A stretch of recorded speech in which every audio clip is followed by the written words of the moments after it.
बिस्मिल्लाहिर्रहमानिर्रहीम। अस्सलाम वालेकुम वरहमतुल्लाहि वबरकातुहू। Welcome back to my channel. आज की वीडियो मोस्ट इंपॉर्टेंट है क्योंकि इस वीडियो में TRT 2017 के पेपर में पूछे गए उर्दू कंटेंट के क्वेश्चन आंसर्स को समझाया जाएगा।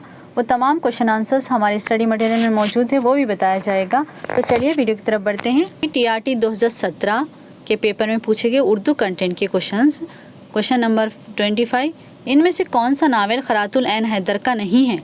तो खरातुल ऐन हैदर का नावल नहीं है पूछा जा रहा है। यहाँ पर देखिए नहीं है सो नहीं पूछा जा रहा। नहीं है वाले क्वेश्चंस बहुत सारे पूछे जाते हैं टेट एंड TRT में। तो देखिए ऑप्शंस पे नंबर 1 तेड़ी खीर, नंबर 2 चांदनी बेगम, नंबर 3 मेरे भी सनम खाने, नंबर 4 आग का दरिया। तो ऑप्शन नंबर 1 सही है तेड़ी खीर। तो तेड़ी खीर खरातुल ऐन हैदर का नावल नहीं है।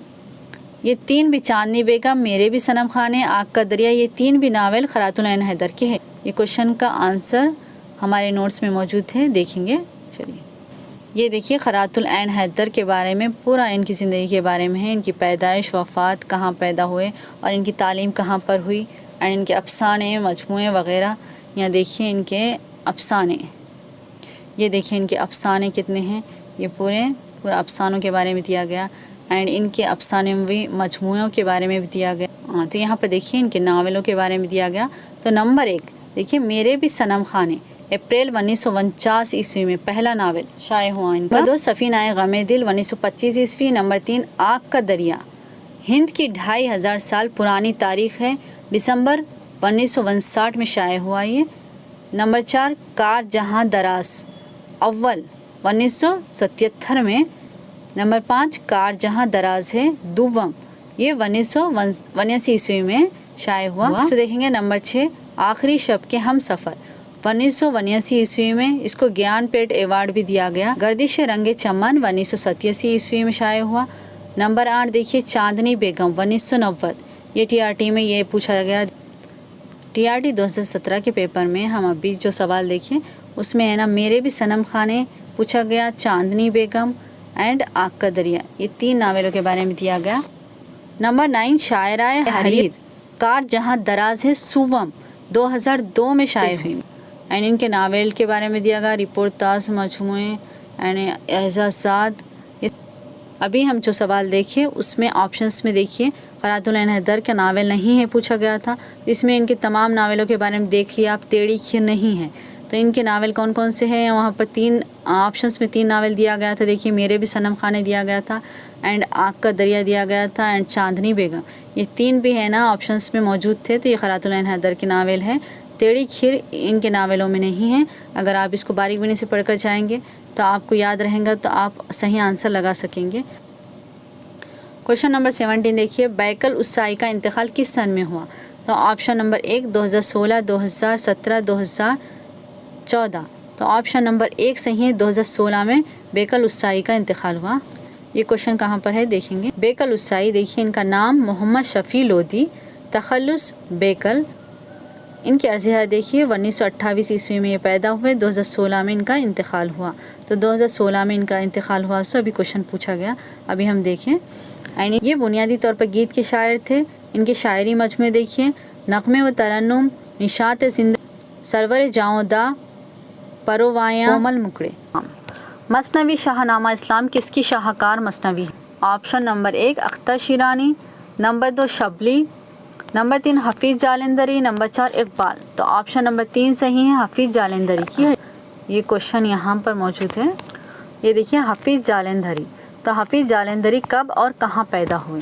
यहाँ ये 1910 ईस्वी में जालंधर में पैदा हुए। हफीज़ का अहम शायरी कारनामा क्या है? देखिए हफीज़ का अहम शायरी कारनामा, सबसे अहम इनका शायरी कारनामा शाहनामा इस्लाम है। देख लीजिए हफीज़ का इंतकाल कब हुआ? 1983 ईस्वी में हुआ। इनकी पैदाइश 1910 ईस्वी में जालंधर में एंड इंतकाल 1983 ईस्वी में। देखेंगे नेक्स्ट क्वेश्चन देखेंगे। हाँ ये देखिए दक्कनी ज़बान के किस शायर के पास मौज़ूआत का तनू पाया जाता है? ऑप्शन नंबर 1 गवासी, नंबर 2 मोहम्मद कुली कुतुब शाह, नंबर 3 नसरती, नंबर 4 मला वजी। तो ऑप्शन नंबर 2 सही है, मोहम्मद कुली कुतुब शाह। अब यहाँ देखिए ऑप्शंस में ये जो गवासी दिया गया, नसरती एंड मला वजी, इनके बारे में आपको 10th तक की बुकों में नहीं मिले। के लिए आपको इंटर, डिग्री एंड PG देखना होगा। PG के इसमें है। ये सवाल कहाँ से पूछा गया देखेंगे। यहाँ देखिए दक्कनी शोरा में मौसूआत का तनु किसके यहाँ ज़्यादा मिलता है? देखिए मोहम्मद कुली कुतुब शाह। गज़ल का पहला शेर मतला कहलाता है क्योंकि ऑप्शन नंबर 1 देखिए दोनों मिसरे हम काफ़िए होते हैं। नंबर 2 दोनों मिसरों में कोई ताल्लुक़ नहीं होता। नंबर 3 दोनों मिसरे रदीफ़ व काफ़िया के लिहाज से मुनफरद होते हैं। फिर नंबर 4 दोनों मिसरे हम काफ़िए व हम रदीफ़ होते हैं। तो ऑप्शन नंबर 4 सही है, दोनों मिसरे हम काफ़िए व हम रदीफ़ होते हैं। तो ये क्वेश्चन कहाँ पर मौजूद है देखेंगे। ये देखिए गज़ल के बारे में यहाँ तफसील से दिया गया है। हम थोड़ा सा देख लेंगे 1-2 लाइन, वरना वीडियो काफ़ी लॉन्ग हो जाएगी। देखिए गज़ल का लफ्ज़ गज़ाल से निकला है और गज़ाल हिरन को कहते हैं। गज़ल हिरन के गले से निकलने वाली उस आवाज़ को कहा जाता है जब वो शेर के खौफ से भाग रही होती है। गज़ल के लग़वी माने औरतों से बातें करना या इश्क व मोहब्बत का जिक्र करना भी बताया गया है। गज़ल के लग़वी माने औरत से बातें करना। देखिए सवाल हम अभी जो TRT 2017 के पेपर में देखे ना वो यहाँ पर है। देखिए गज़ल के पहले शेर को मतला और आखिरी शेर को मख्ता कहा जाता है। गज़ल के पहले शेर को क्या कहा जाता है? मतला, याद रख लीजिए। एंड आखिरी शेर को मख्ता कहा जाता है। रदीफ़ और इनका काफ़िया एक ही होता है। दोनों मिसरों की रदीफ़ और इनका काफ़िया एक ही होता है।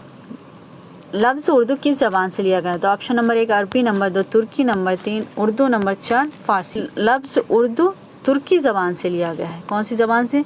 तुर्की ज़बान से। तो ऑप्शन नंबर 2 सही है। अभी हम जो क्वेश्चन देखें ना, देखिए ये यहाँ पर मौजूद है।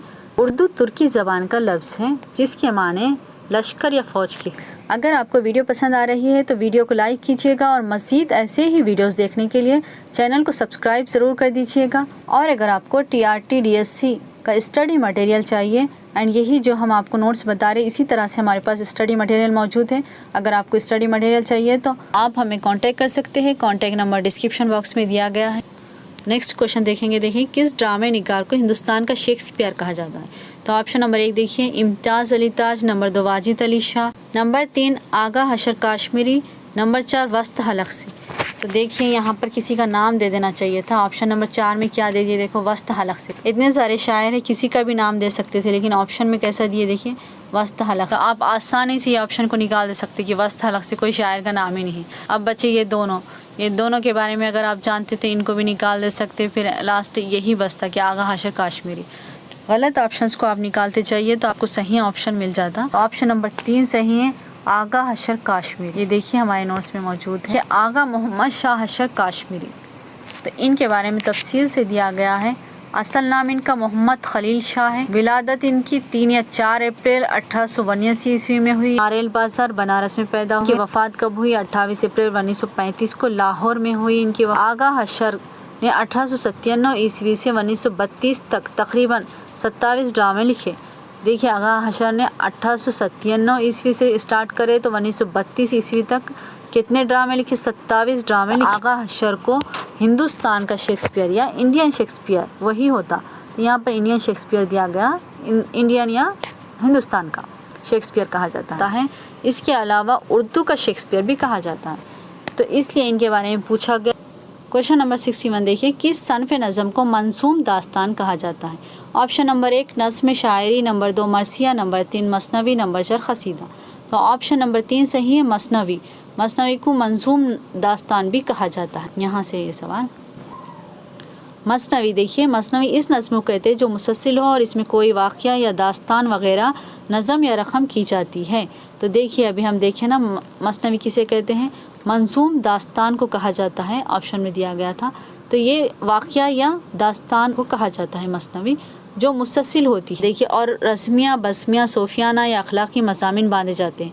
मसनवी में कौन कौन से मज़ामिन बांधे जाते हैं? देखिए रस्मिया, बस्मिया, सोफियाना या अखलाक़ी मज़ामिन बांधे जाते हैं। लफ्ज़ मसनवी अरबी ज़बान का लफ्ज़ है। ये मुस्ना से मुश्तक़ है जिसके माने दो या दो किया गया, दो दो के हैं।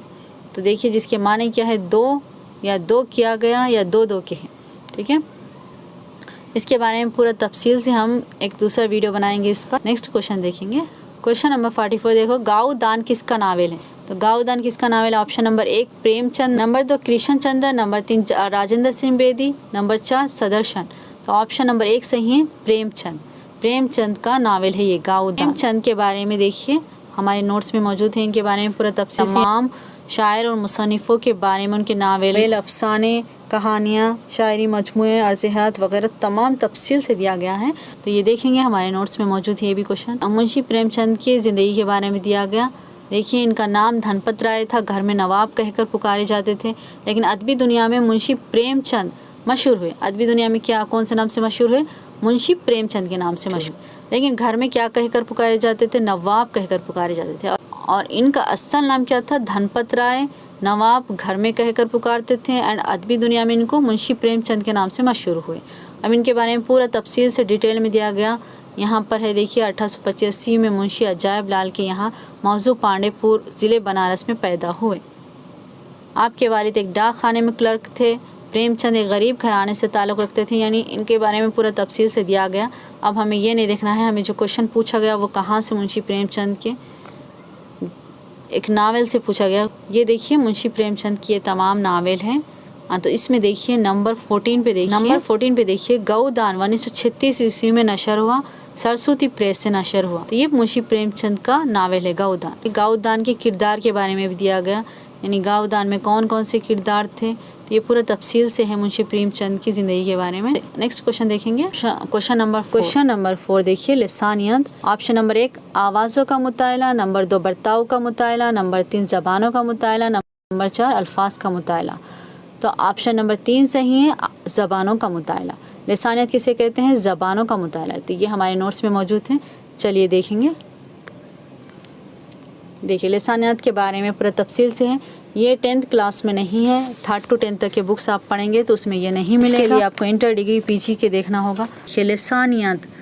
लिसानियत अरबी का लफ्ज़ लिसान से माखूज़ है जिसकी मुख्तलिफ तारीफ़ें की गई। लिसानियत अरबी ज़बान का लफ्ज़ है। कौन सी ज़बान का लफ्ज़ है? अरबी ज़बान का लफ्ज़ लिसान से माखूज़ किया गया जिसकी मुख्तलिफ तारीफ़ें की गई है। लिसानियत लिंग्विस्टिक्स एक ऐसा मज़मून है जिसमें इंसानी ज़बानों की मौजूद सूरत का और ज़बानों में वक्त के साथ साथ होने वाली तब्दीलियों का मुतायला किया जाता है।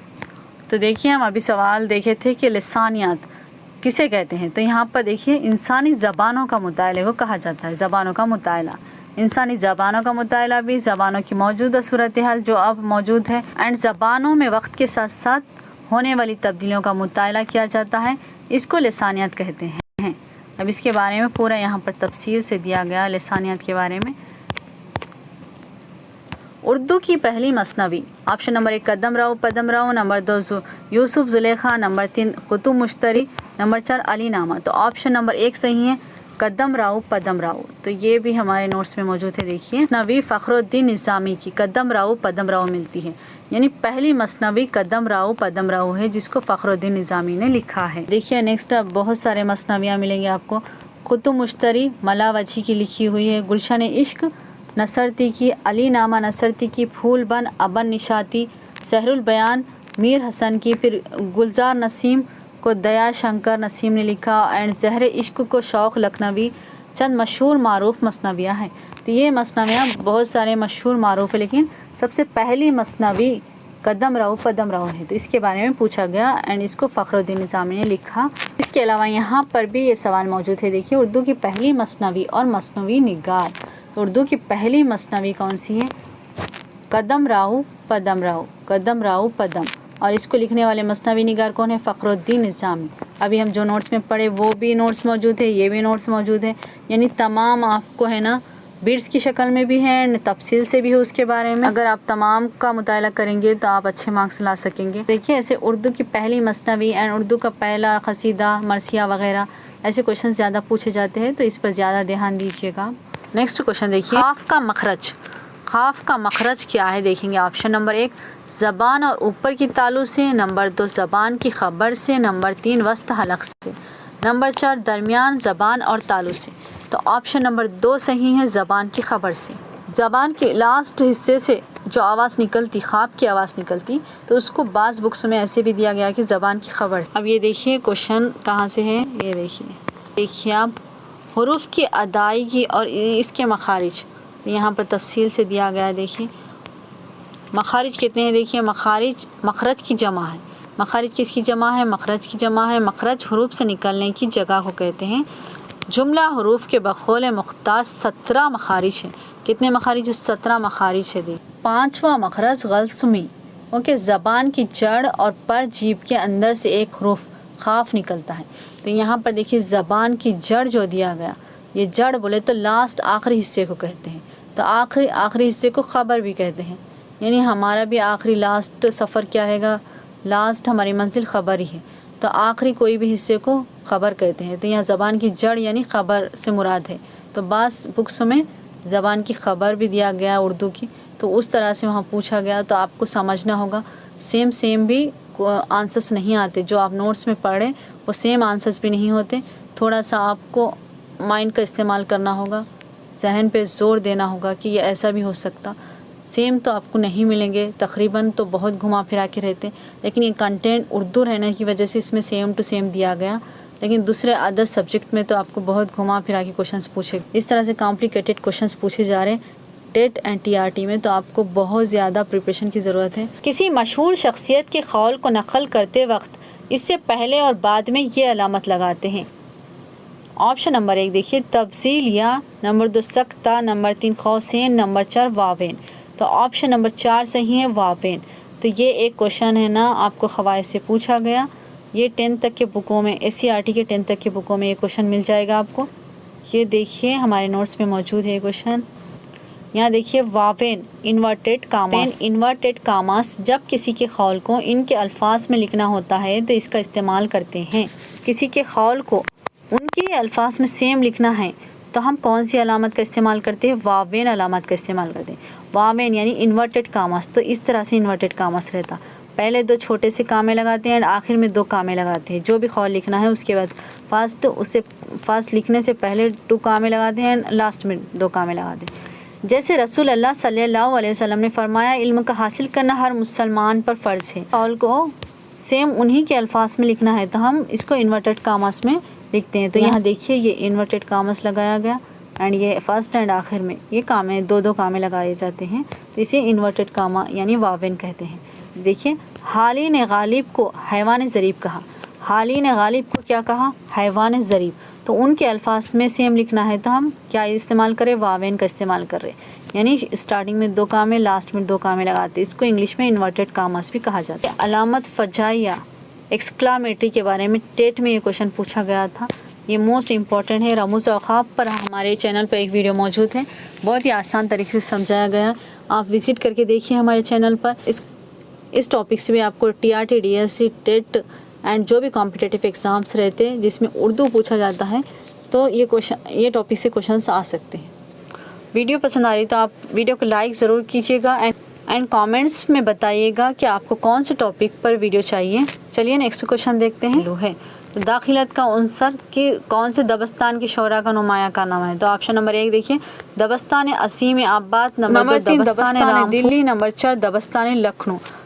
तो जो भी दबस्तान दिल्ली के शायर हैं उनकी शायरी में आपको दाखिलत का आंसर मिलेगा। ये देखिए यहाँ से पूछा गया, यहाँ पर देखिए दबस्तान दिल्ली और लखनऊ के नुमाइंदा शोरा।